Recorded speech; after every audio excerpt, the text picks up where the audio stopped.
Assalamualaikum warahmatullahi wabarakatuh. Halo sahabat beriman, bagaimana kabarnya? Semoga selalu baik dan dimurahkan rizkinya, amin Allahumma amin. Sebelum lanjut jangan lupa dukung channel ini dengan menekan tombol like, komen, share dan subscribe agar kami terus bersemangat membuat video-video terbaru untuk Anda. Terima kasih dan selamat menyaksikan. Kisah Sa'ad bin Abi Waqqas, sahabat Nabi yang dijamin surga.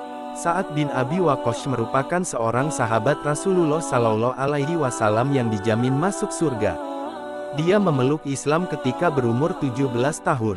Suatu hari dalam hidupnya, ia didatangi Abu Bakar As-Siddiq yang dikenal sebagai orang yang ramah.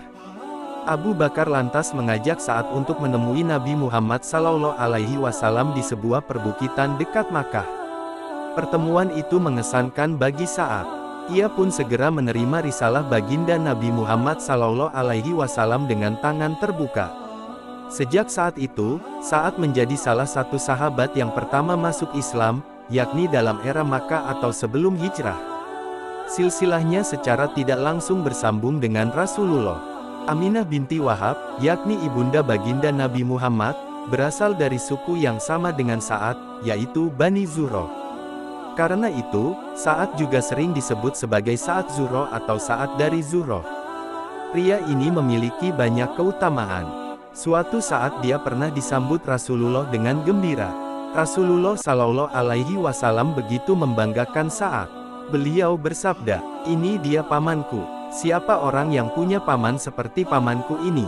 Kakeknya Sa'ad adalah Uhaib, putra dari Manaf yang menjadi paman dari ibunda Rasulullah Shallallahu Alaihi Wasallam.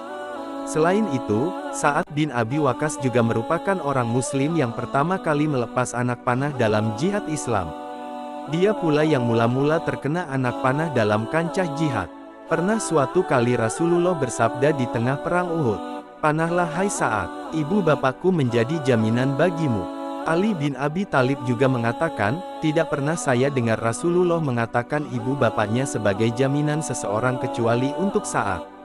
Sa'ad adalah seorang kesatria muslim yang paling berani. Ia mempunyai dua kekuatan yang sangat ampuh, panah dan doanya.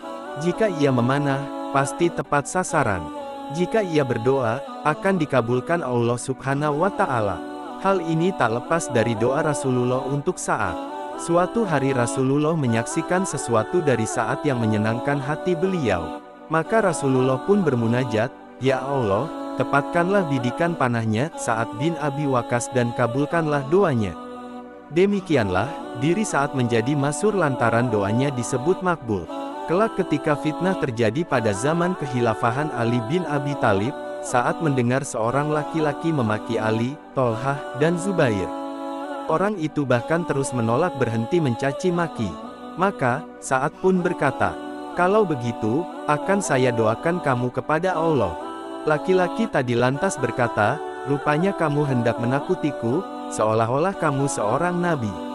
Maka, Sa'ad pun pergi wudhu dan melakukan salat 2 rakaat kemudian berdoa, "Ya Allah, kiranya menurut ilmumu, laki-laki ini telah memaki segolongan orang yang telah memperoleh kebaikanmu dan tindakan mereka mengundang amarah murkamu. Maka mohonlah dijadikan hal ini sebagai pertanda dan pelajaran." Tidak lama kemudian, tiba-tiba dari salah satu pekarangan rumah muncul seekor unta liar dan menabrak laki-laki tadi sehingga meninggal.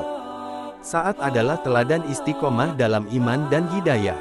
Betapa mahalnya hidayah itu bahkan harus dipertahankan dengan susah payah. Terkisahlah ibunda Sa'ad yang melakukan mogok makan berhari-hari demi menentang keislaman anaknya. Semakin hari semakin parahlah kondisi ibu Sa'ad ini. Dalam ujian keimanan yang berat seperti ini, keimanan sang sahabat kokoh menghujam dan keluarlah kalimat yang abadi itu. "Demi Allah, ketahuilah wahai ibunda, seandainya bunda memiliki 100 nyawa, lalu ia keluar satu persatu, maka tidaklah anakmu ini akan meninggalkan agama ini Islam walau ditebus dengan apapun." Akhirnya, hati ibundanya itu luluh. Tak lama berselang, turunlah ayat Al-Quran terkait kisah Sa'ad ini, surah Luqman ayat ke-15. Artinya, "Dan seandainya kedua orang tua memaksamu untuk mempersekutukan aku Allah padahal itu tidak sesuai dengan pendapatmu, maka janganlah kamu mengikuti keduanya.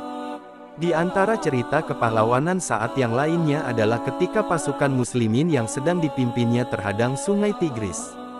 Kala itu, umat Islam akan membebaskan Irak. Padahal, wilayah itu belum banyak dikenal oleh kaum muslimin umumnya yang berasal dari Jazirah Arab. Alih-alih mundur, saat memerintahkan pasukannya untuk terus menyeberangi sungai demi mensukseskan jihad ini. Berkatalah ia kepada pasukan, bacalah hasbunallahu wa ni'mal wakil. Kemudian dikerahkan kudanya menerjuni sungai yang diikuti orang-orang setelahnya. Maka, berduyun-duyun pasukan muslim menyeberangi sungai. Ketika ada salah seorang prajurit yang menjatuhkan air minumnya, dilandasi semangat fastabikul khairat, pasukan muslimin berebut mencarikan tempat air itu. Demi melihat pemandangan ini dan betapa tinggi semangat perjuangan kaum muslimin, para musuh gentar dan ketakutan. Salman Al-Farisi yang berada dalam pasukan saat pun takjub dan berkata agama Islam masih baru, tetapi lautan telah dapat mereka taklukkan, sebagai halnya daratan telah mereka kuasai. Demi Allah nyawa Salman berada di tangannya, pastilah mereka akan dapat keluar dengan selamat dengan berbondong-bondong sebagaimana mereka memasukinya berbondong-bondong. Itulah kisah sahabat Nabi Sa'ad bin Abi Waqqas yang dijamin masuk surga. Tonton juga video lainnya agar menambah keimanan kita semua. Terima kasih. Wassalamualaikum warahmatullahi wabarakatuh.